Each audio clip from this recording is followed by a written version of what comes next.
Welcome to the Wife Stories YouTube channel. New video every day, and don't forget to subscribe. Here we go. I sat in the hospital waiting room, wondering if I should stay or if I should leave. Part of me wanted to run far away and let the cheating woman wonder where I was, but I had to confront her one last time. Let me back up a bit. My name is Mike Gregory. I'm a CPA for the accounting firm of Thomas and McMaster. I've been married to Jenny for just under 5 years, but that would be changing very soon. After I graduated from high school, I enlisted in the Marine Corps and was made a dispersing clerk. I was one of the guys who made sure our Marines got paid. It wasn't a glamorous or thrill-packed job by any stretch of the imagination, but I loved working with numbers. Liars can figure, but figures don't lie, and I liked that part of my job. After my stint in the Corps was over, I went into the reserves and finished my bachelor's degree in accounting. I had started my education while in the service, so it only took 3 years for me to finish my degree and meet the state requirements for a CPA license. I met Jenny in my senior year of college. She was working to become a paralegal and had hoped to become a lawyer at some point in time. We met, dated, and married the September after graduating from college. I started working for Thomas and McMaster, and she went to work for the law firm of Johnson & Associates, a company that specialized in family law. Things were great for the first 4 years, or so I had thought. Jenny knew that I would be gone for reserve drill 1 weekend out of the month and 2 weeks out of the year, and she was okay with that. Fortunately, I never got sent overseas after becoming a reservist, but I knew there was a possibility it could happen. Our life together during that time was terrific. We loved each other and had mind-blowing intimacy several times a week. We had rented a nice apartment and were thinking about buying a house and starting our family. Things began to go off the rails after the 4th anniversary of our marriage. Jenny began going out on Fridays after work, allegedly with the girls, to blow off steam.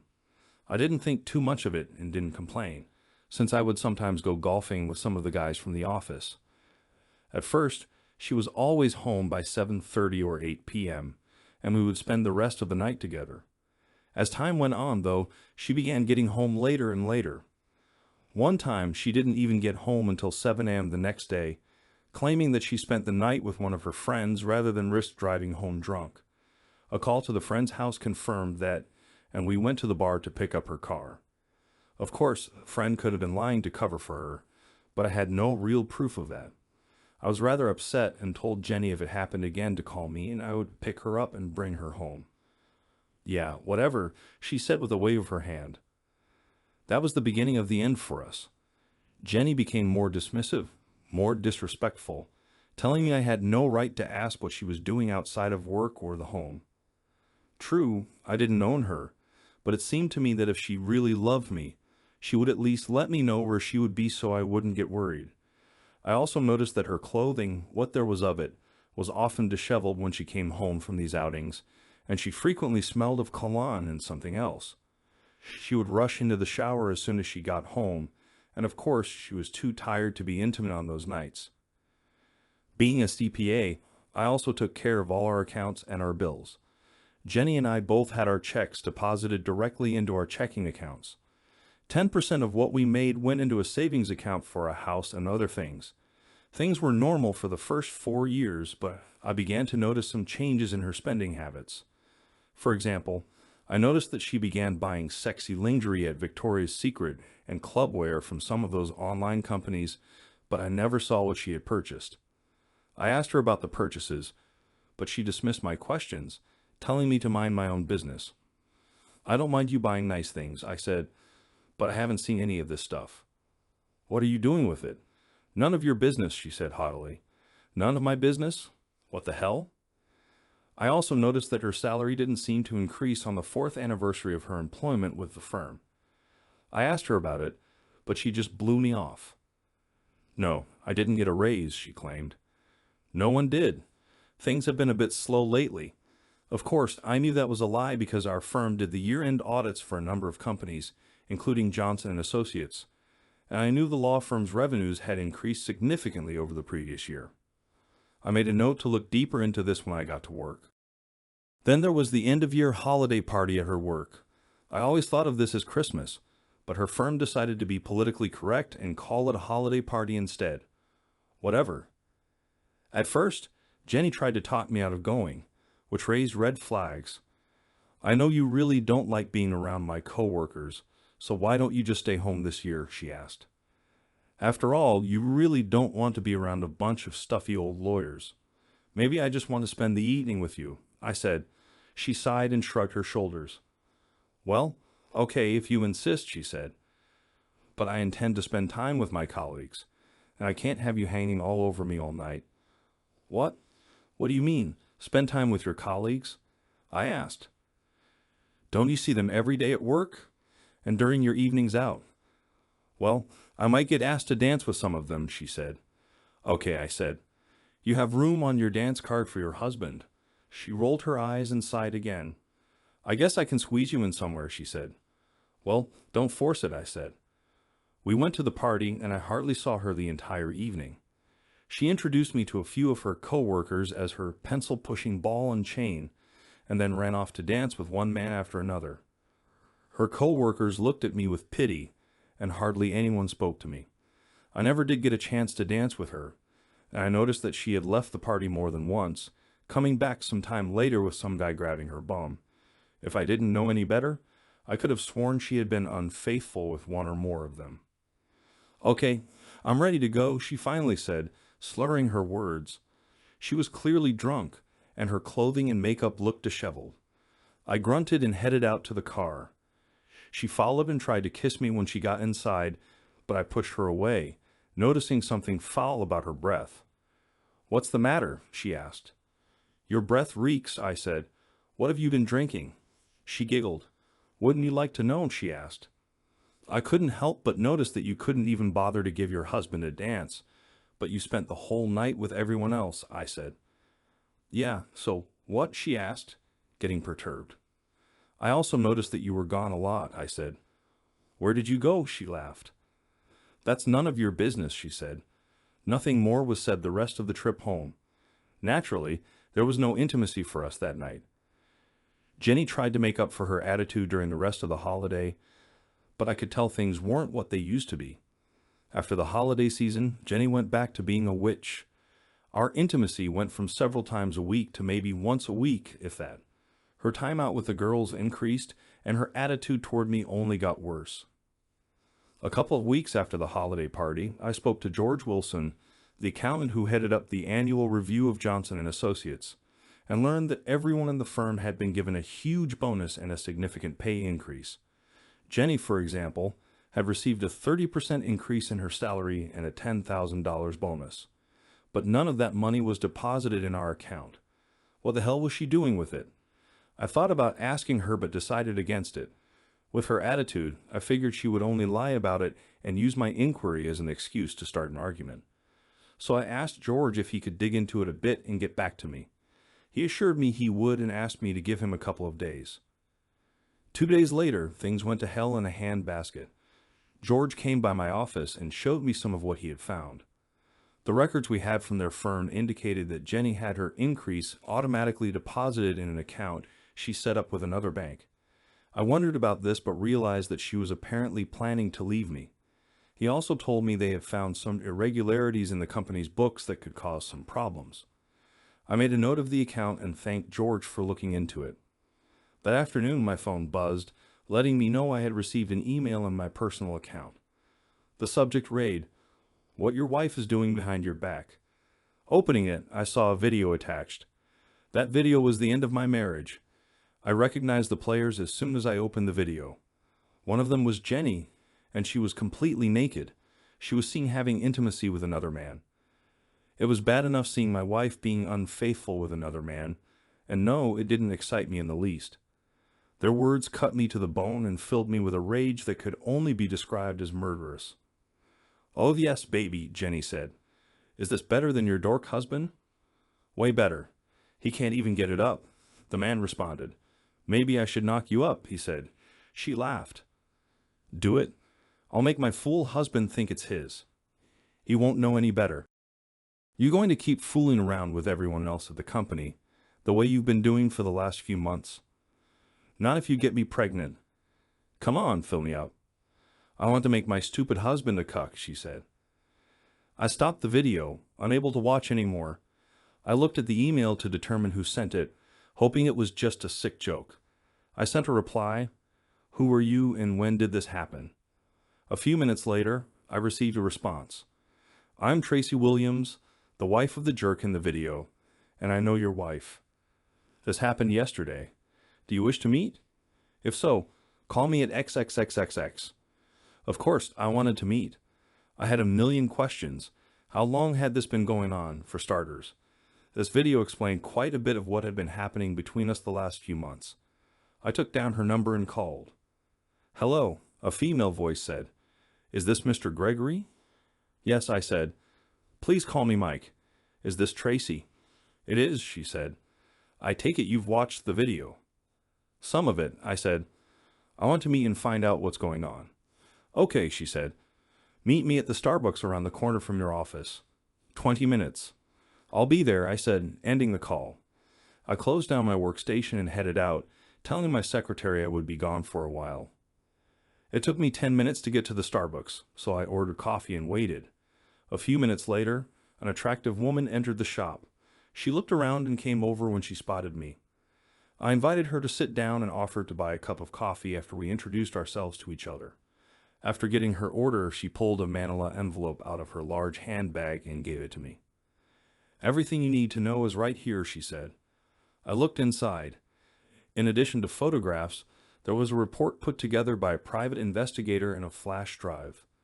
The flash drive has videos, more photographs, and a digital copy of the report. "I'm sorry you had to learn about their affair like this." "How long has this been going on?" I asked, my heart breaking. "At least 4 months that I know of," she said. "Maybe longer. I know she's been with several others at her firm. That's also in the report." "Just out of curiosity, why are you telling me all this?" I asked. "Because I intend to name your wife in my divorce, and that affects you," she said. "Besides, I thought you should know. That is, if you haven't already figured it out. I suspected something for quite a while, but I didn't have any real proof," I told her. "So what are you planning to do?" "I've already told John that if I ever caught him cheating, I was going to divorce him," she said. "Like you, I suspected for a while, but didn't have any real proof. I caught him once before and threatened divorce, but he warned me that if I did, his firm would destroy me. You know of their reputation, right? I've heard Jenny talk about how they often destroy spouses they go up against," I said. Frankly, I was amazed at some of the things Jenny told me about their firm. I was even more amazed by the fact that so far, they had gotten away with what they had done. "When is their motto?" she said. "By any means necessary. So you're going through with it this time?" I asked. She nodded her head. "I am," she said. "Now that I have ironclad proof of his infidelity." It was my turn to nod. "So what do you want from me?" I asked. "Nothing," she said. "I just wanted to do the right thing." "Not even a bit of revenge?" I asked. "Nope," she said. "No offense. You seem like a great guy, but until this is done, I'm not going to do anything to screw it up." I nodded my head in understanding. "No offense taken," I said. "I understand completely. In fact," she added, "I don't think we should see or speak to each other again until it's all over." I had a whole new respect for this woman. "That makes sense," I said. "Thank you for this information." She stood up and prepared to leave. "You're welcome, Mike." "Again, I'm sorry," she said. She reached into her purse and handed me a business card. "This is my attorney's name and number. She's a real shark, and she's expecting to hear from you." I took the card and thanked her. I considered everything she told me and was dying to know what was on the flash drive. I called the office and took the afternoon off, then walked to the parking garage and headed home. When I got home, I went straight to my personal computer and inserted the flash drive. There were several videos on the drive, all of them showing Jenny engaging in very explicit acts with different men, including John Williams. Some of them showed Jenny with John and at least one other man. A scene in one video made me sick to my stomach. The camera caught Jenny going into the bathroom. She didn't bother closing the door for privacy as she normally did. As I watched, she took off her rings and urinated on them as she sat on the toilet. I could hear John laughing. "Dan, you're one nasty witch," he said. I hope you wash those things before you put them back on, she laughed. Yeah, I will, she said, putting the soiled rings on the sink. Besides, the only time I ever wear them is when the loser is around. Why don't you just divorce him if you think so little of him? John asked. She shrugged her shoulders. I still like him a little bit. Besides, it's more fun doing this behind his back, she said. Maybe one day I'll have you and the guys come over, and we can make him watch us have intimacy. Maybe we can set him up like we do some of the other guys we go up against and then destroy him completely. You want to make him your willing cuck? John asked. She smiled. He won't like it at first, she said. He'll probably fight it for a while, but once he realizes just how much damage we can do to him and his reputation, he'll give in. You want to help me? If that means I get to have intimacy with you anytime I want, hell yeah. She giggled like a little girl. Good, she said. I just know he's never gonna know what happened to him. I couldn't believe this was the woman I had fallen in love with. The witch didn't know it, but she had just declared war, and I swore to give her a war she wouldn't believe. I read the PI report, which said Jenny and her lovers often met at the Marriott Hotel downtown at least once a week and always spent the night at least one weekend a month. Last month, the report said John had spent an entire weekend with Jenny at my house. Looking at the schedule, I realized those were the weekends I was on my reserve drill. I looked at my watch and realized I still had some time before she got home, so I pulled out the card Tracy gave me and called. Law Offices of Sally Hawkins, the receptionist said. I introduced myself and made an appointment to see Sally the next morning. After that, I logged into our bank account and did the usual dance one does before a divorce. I paid off and canceled our joint credit cards, then opened a separate account in my name only. I then transferred half of our money into that account. Then I went to my gun safe and pulled out my .45 caliber and 1,911-01 pistol, still in its holster. I grabbed the fully loaded magazine and inserted it into the pistol grip and attached it to my belt. The state we live in requires a permit to carry a pistol, and I made sure my permit remained current. I also had a concealed carry permit, but rarely took advantage of it. After hearing Jenny and her jerk lover, I didn't want to take any unnecessary chances. I went into what used to be our bedroom and grabbed a suitcase and an overnight bag. I tossed some of her clothes in the suitcase and put her toiletries in the overnight bag. I really didn't care how I packed her clothes. I set the packed luggage next to the door. I was sitting at my computer when Jenny came home. I activated the camera on my phone, which I always kept in my shirt pocket. The phone was tall enough that the camera lens peeked out over my shirt pocket. She seemed shocked to see me home before her. Mike, what are you doing home so early? She asked, walking into the bedroom that doubled as my office. I had things to take care of, I said nonchalantly. Then she saw the pistol on my hip. Why are you wearing that? She asked. Self-protection, I said. By the way, I have something to show you. Oh? She asked. What? Come on in, you'll find this very interesting, I said. She walked in and stood beside me, looking at the computer. I pulled up one of the video files and played it for her. Her eyes grew wide as she watched herself with two men. Well, she said, I guess you caught me. I reckon so, I said. I was a bit surprised by her reaction. I had hoped she would have at least apologized or shed a tear, but she didn't. If anything, she was more arrogant and condescending than usual. I suppose now that you know, there's no need for me to sneak around anymore, she said. So I'll be bringing John by the house from time to time, and yes, he'll be spending the night. In my bed. And yes, you'll watch, and if you're a good boy, I just might let you have sloppy seconds. Too bad, really. I had hoped that we could have kept this from you a bit longer, but I see no need to wait. You're stupid and delusional, I said. I had never spoken to her like this before, so she was naturally surprised and taken aback. In fact, you'll get your trash and get the hell out now. What, are you going to file for divorce? She asked. Because if you do, it'll be the biggest mistake of your life. Really? I asked. Why? Are you and your sex buddies going to make lies up about me the way you've done to others? You have no idea what we're capable of, she said. By the time we're finished with you, you may be in jail as a wife-beater, and your career in the reserves will be destroyed. We might even plant illegal videos on your computer and make it look like you had a hand in making them. You'd be amazed at what we can do with video editing software. So that's your plan? I asked. Force me to be your cuck by making up false crap you know is a lie. Why not? She asked. We do it all the time. I'll leave for now, but you think about it real good. I'll give you 48 hours to reconsider. Either go along with the program or get publicly ruined. Wait, I said, reaching for her hand. What? She asked.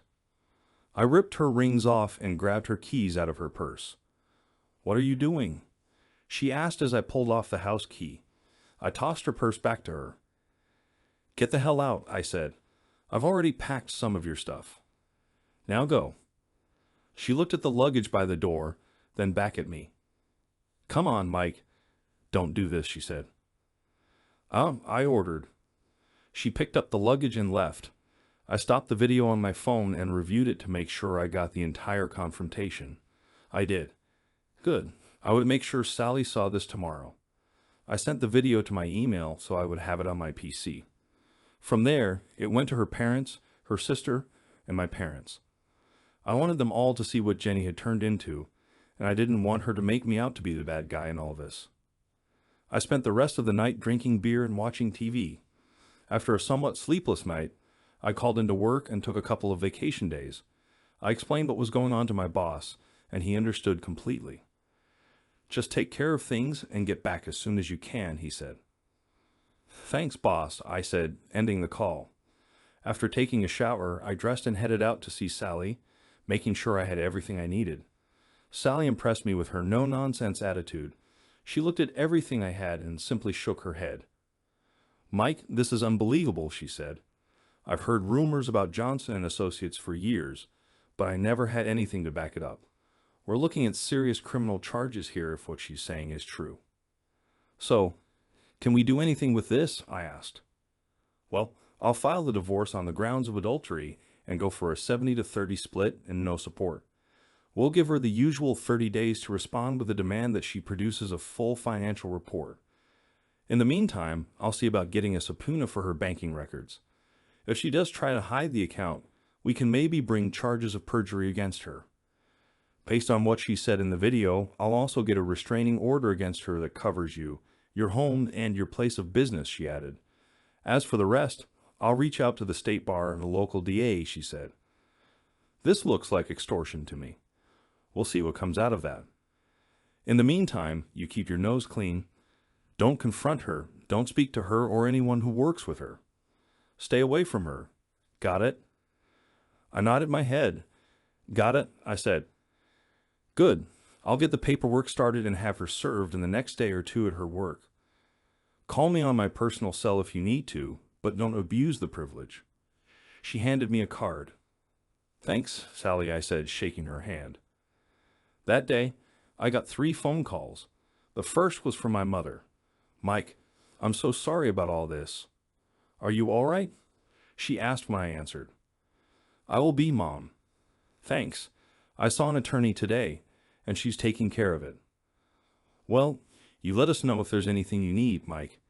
We love you. I love you too, Mom, I said. The next call came from Jenny's parents, who apparently had a hard time understanding basic English. Mike, what the hell is this? Her father asked. What did you do?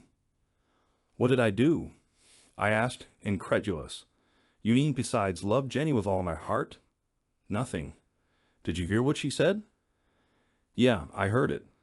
But I can't believe she'd do something like that without provocation. Can't you just work through this? No, Dad, I can't. I've already seen an attorney and I'm filing for divorce. I'm sorry, son, he finally said. This just doesn't make sense to me. I had to agree. Nothing Jenny did made any real sense. Just please don't hurt my little girl. I won't, I said, ending the call. Her sister also called, and she was angry. What the hell is going on, Mike? What did you do? I didn't do a damn thing. It's your sister who's gone off the deep end, not me. I don't believe it. My sister would never do something like this. Believe what you want. I don't care. I'm just letting you know why I'm divorcing her. You can take it up with her. I ended the call frustrated. I fired up my computer and brought up my email. In my inbox was a message with a subject that read, "I know what you've done." I looked at the sender and saw it came from Jenny's firm.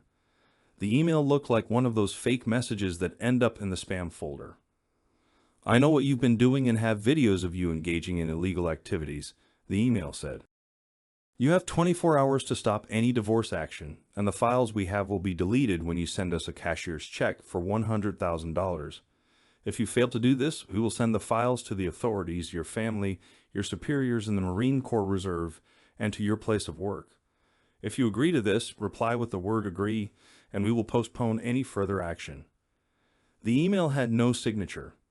I looked at the header but didn't see anything that provided any clues. Then again, that wasn't my specialty. I called Bill Frederick, the IT security guy at my company, and spoke with him. "Bill, I've got a favor I need to ask of you," I said. "Sure, Mike. What's up?" "Well, it's pretty private. Can you keep this quiet?" "For you, absolutely," he said. "Okay, I just got an email that looks like it came from my wife's law firm, but I can't confirm it. Can you take a look at this and let me know what you think?" "Sure. Send it to me and I'll take a look. I'll know in just a few minutes." "Thanks," I said.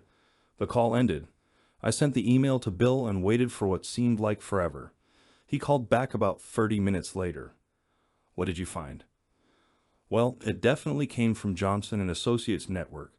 They didn't even bother to mask it or run it through any proxies. Talk about arrogant." "You can verify that?" I asked. "Absolutely. I can even tell you who wrote the thing." "Would you testify to that in court?"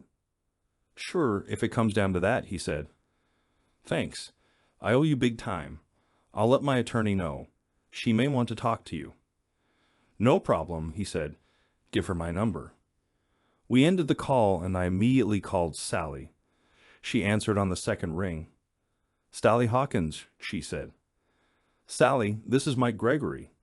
I just got an email that looks like blackmail. I had our IT security guy examine it, and he says it came from Johnson and Associates network." "Really?" she asked. "Okay. I'm working on your petition now and getting the restraining order. Send that email to me and the contact info for your IT guy. We'll take care of this. Don't respond or do anything." "Okay. Thanks." I ended the call, sent Sally what she asked for, then popped open a beer. What the hell was going to happen next? I wondered. I found out later that evening. It was about 9:30 when I got a call from Tracy. "Mike, are you watching the news?" she asked. "No." "Why?" "Turn on Channel 7. Right now," she said. Channel 7 was a local news channel, and I didn't watch it that much. I changed the channel. Eyewitness News is reporting that 4 people were killed and 4 others seriously wounded this evening when a gunman entered the Lamplighter Bar and Grill and opened fire on a group of people with what police say was an AR-15 style weapon equipped with a bump stock, the news announcer said. According to reports from eyewitnesses on the scene, the gunman was shot dead by another patron in the bar armed with a pistol. It's not known what exactly prompted the shooting, the announcer added. The scene changed, and a reporter was talking with a man identified as a witness. "It was wild," the man said. "This guy came into the bar and went to a table where these people were gathered, then started yelling something about them ruining his life with their lies. He screamed something like, 'You jerks are gonna die, you destroyed me with your lies.' Then he pulled out this rifle and started shooting. He had a whole bunch of rounds off before another guy shot him in the back with a pistol. Everyone was running, trying to get out." The television went back to the news announcer.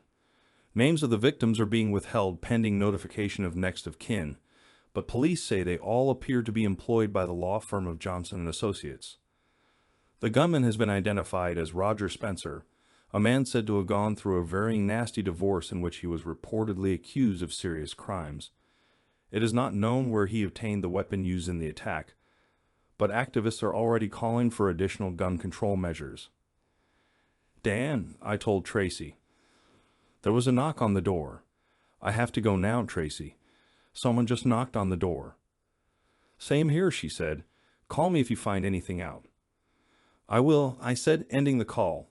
I put my phone away and opened the door to find two police officers. Mr. Gregory, one of the officers asked. Yes, I said. Do you know a Jenny Gregory? He asked me. Yes, I do. She's my wife, at least for the time being, I said. I'm sorry to inform you, sir, but your wife has been seriously injured in a mass shooting and has been taken to Mercy Hospital, the officer said.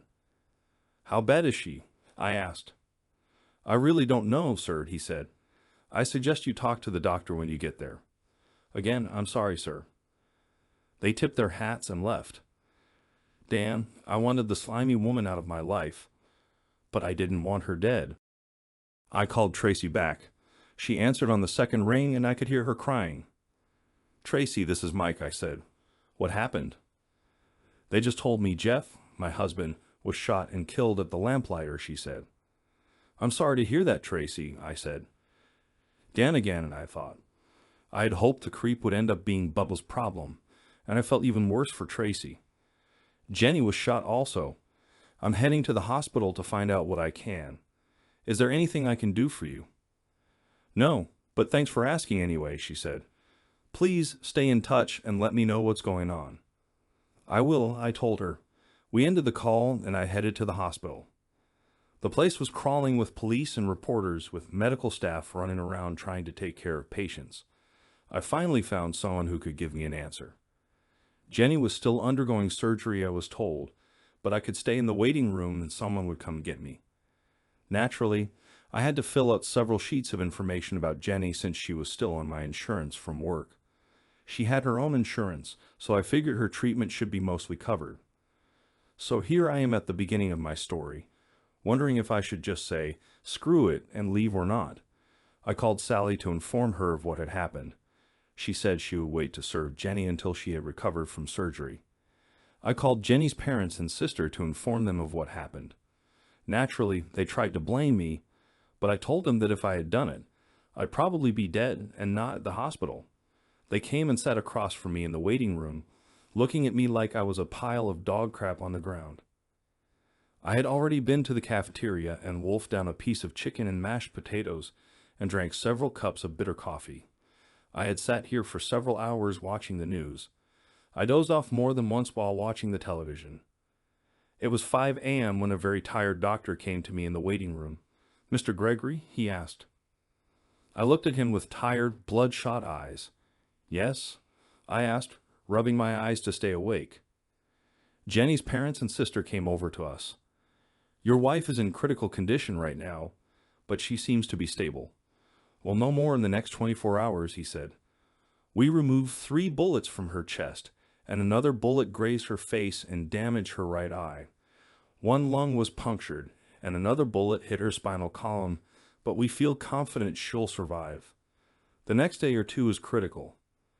Is she awake? Her father asked. The doctor shook his head. No, he said. She's still under from the anesthesia. Just so you know.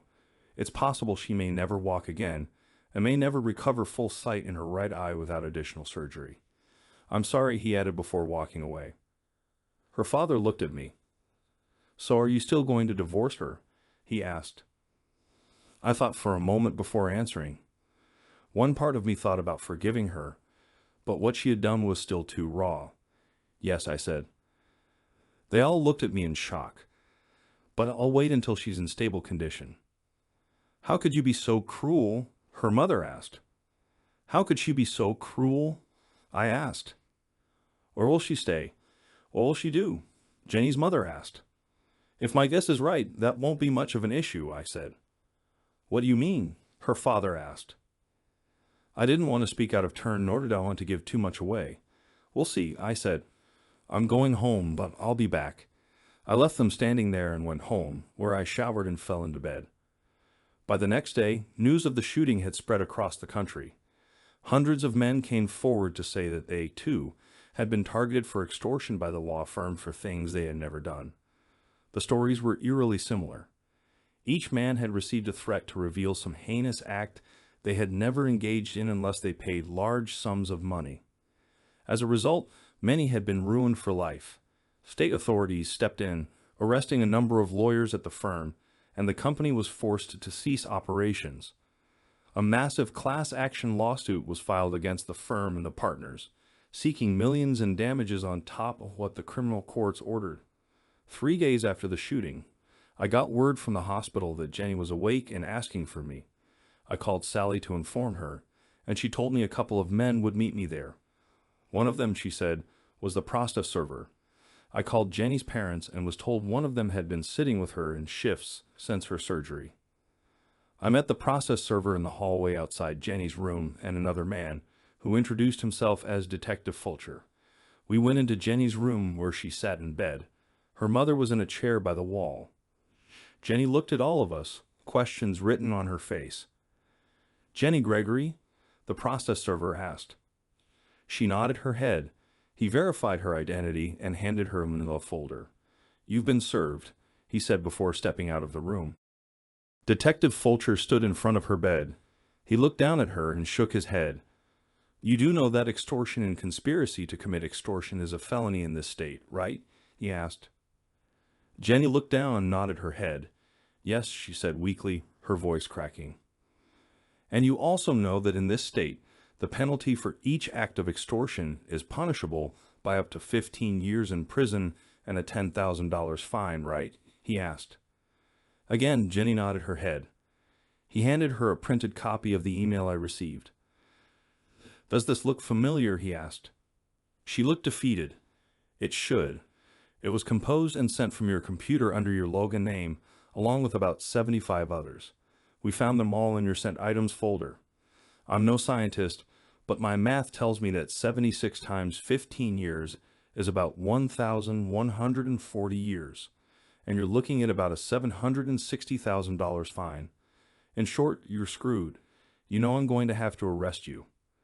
The DA is pushing for a life sentence with all the counts against you. But if you work with us, maybe I can get him to cut you a deal. What do you say?" Jenny nodded her head again. "Okay," she said quietly. "All right," he said. "I'll leave you alone with your husband and family for a few minutes, but I'll be back." Detective Fulcher looked at me for a moment, put his hand on my shoulder, and walked out of the room. I looked down at my soon-to-be ex-wife. Tears started falling down her cheek. "How could you do this to me?" I asked. "I've done nothing but love you and respect you. I thought you loved me as well. What the hell happened?" "I'm sorry," she said through her tears. Her mother grabbed the email and read it, her eyes wide in shock. "My God," she said, looking at her daughter. "You actually wrote this to your own husband." Jenny was crying even harder. "How could you?" I looked at her mother. "How do you think Johnson and Associates became so successful?" I asked her rhetorically. "They did this to a whole bunch of guys looking for a quick buck. That's why that guy went and shot them all. And I've got her on video admitting that they did this all the time." "No wonder you want to divorce her," she said, looking at me. "I don't blame you one bit."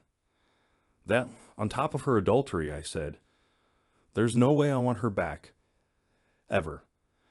I looked back at Jenny. "You never answered my question." She looked at me defeated. "I got wrapped up in the excitement and the power, I guess," she said. "As for the letters, well, I was just doing what the lawyers wanted. I hated doing it, and I wasn't the only one. All the paralegals did it as well. Please believe me." I shook my head. "I was only following orders." "Sorry, but that old excuse just doesn't cut it." "At all," I said. "The snide comments, the disrespect, the cheating. No, you loved it. You got off on putting me down. I saw the glee on your face when you told me you do it all the time. I saw how much you loved putting me down when you were with that jerk. Oh, he's dead, by the way. Nah, you just plain messed up, and it almost cost your life. It sure as hell cost you your marriage. I hope it was worth it to you." "Can you forgive me?" she asked. I shook my head. "No," I said. "Never. I'm just glad we didn't have any kids. By the way, when you fill out that financial statement, don't forget to include your secret account. You know, the one you set up to hide money from me. I'd hate to see you add perjury to your list of crimes." She looked at me, her eyes wide. "You know about that?" she asked. I nodded my head. "Of course," I said. Who do you think did the year-end books and audit for your firm? You think you've got problems? That's nothing compared to what we found over the last year.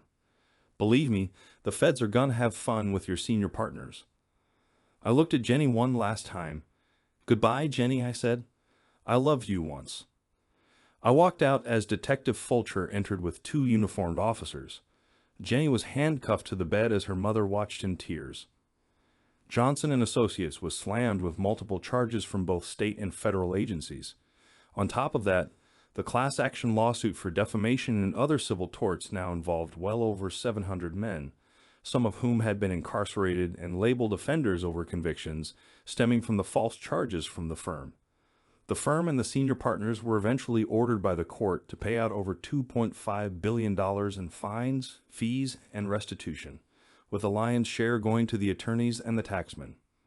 All of the attorneys with the firm were disbarred, their licenses to practice law suspended for life. For years, debate raged around the divorces handled by the firm. Some said they should all be reviewed, given the circumstances of the scandal. Others said only those involving the men named in the class action should be reviewed. In the end, nothing was reviewed and nothing changed. The partners who survived the shooting ended up getting sentenced to life in prison. Max Johnson, the senior partner in the firm, took his own life before his trial was over. Jenny pleaded out, having turned state's evidence. The judge gave her 20 years in prison and said she would be eligible for parole in 10. She was a shell of her former self when she was released, scarred, blind in her right eye, and unable to walk as a result of the shooting. She lived with her parents and collected welfare when her savings ran out. The last I heard, she was writing a blog on the dangers of infidelity of all things. Jenny's betrayal hit me hard. For some time, I remained something of a hermit, only going on an occasional date. I had real trust issues where women were concerned. 3 years after the divorce, I met Carol, a former Marine who also worked as a dispersing clerk.